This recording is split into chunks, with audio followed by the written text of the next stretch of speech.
a beautiful sight. Thousands of people come every day to beaches and marinas just like this to enjoy sights such as the one we have in front of us. But do they know what's really in this water? Do they know the damage they're doing to the environment? No. Environmental crime has become a fixture in our society. Every day we contaminate the water we drink and the water we shower in on a daily basis. And the government has recognized our actions, and they have worked to develop laws and regulations to stop us from leaving our environment as a filth. One such environmental law was the River and Harbors Act, passed by the United States Congress. It prevented every citizen from not polluting all bodies of water. But do you think that happened? No. That law wasn't going to stop us. A study done in Hickley, California found that the world's largest utility dump dumps 370 million gallons of water every year into local city ponds. Ponds just like this. What a shame. Not only that, but another study shown that the Love Canal, a project originally built to connect Lake Ontario to the Niagara River, has now become a site for chemical waste. For 5 years, the Hooker Chemical Company and the United States Army have dumped the chemical waste there on an annual basis. Even our local San Francisco Bay is contaminated. I mean, we're dumping chemicals in there constantly. The city governments have recognized this. That's why they put up signs like this. Take a look. Look at all these fish with chemicals in them. Fish, crab, even sharks. Read this.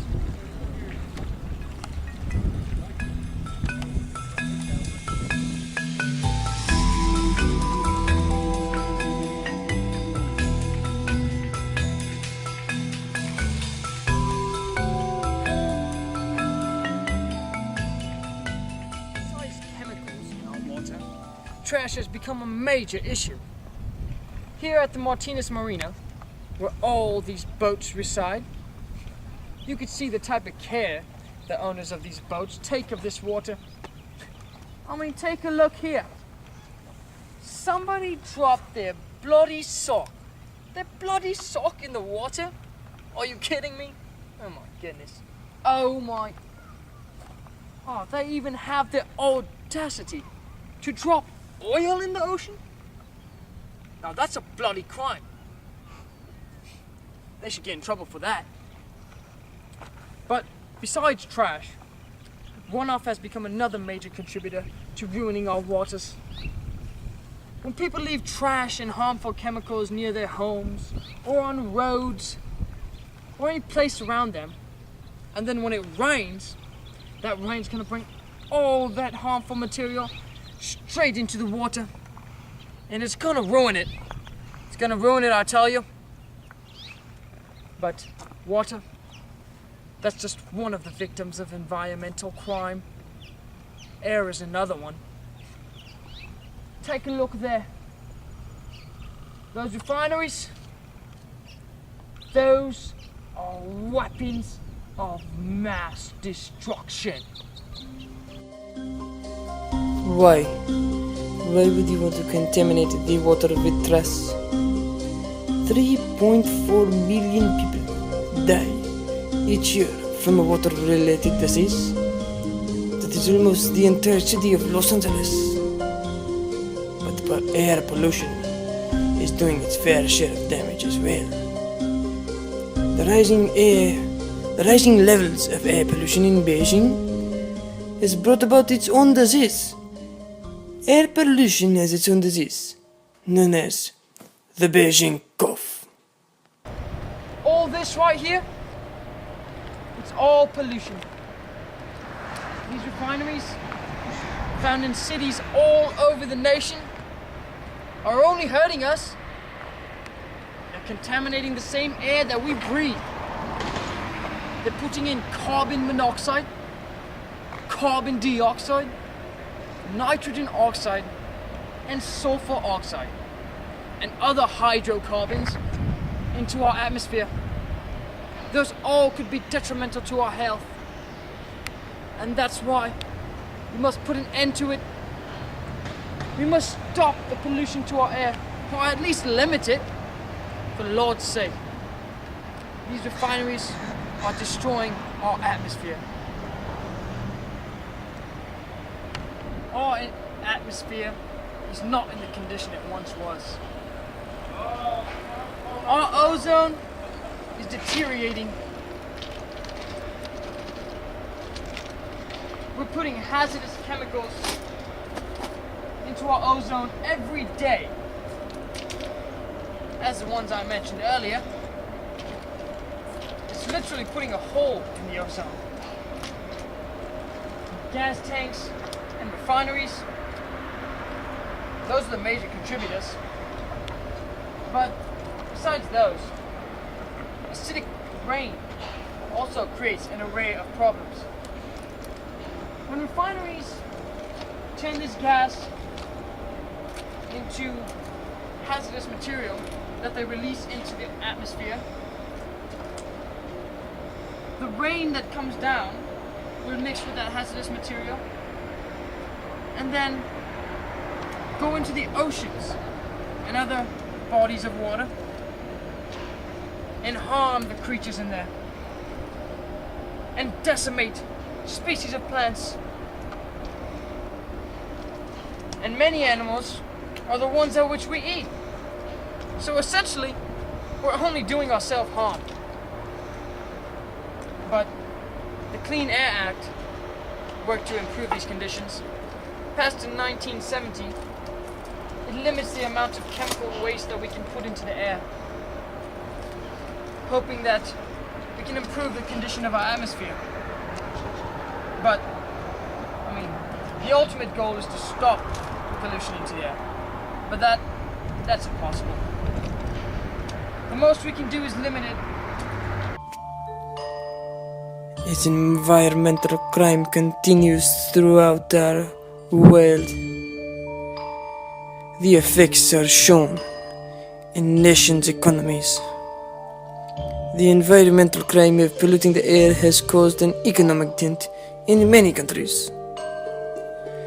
Deaths caused by air pollution cost the European Union 161 billion euros.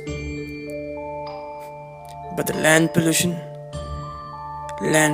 causes just as much damage. Land pollution causes us to lose 24 billion tons of topsoil every year here in the United States of America. We've talked about water being polluted and air as well. What about land?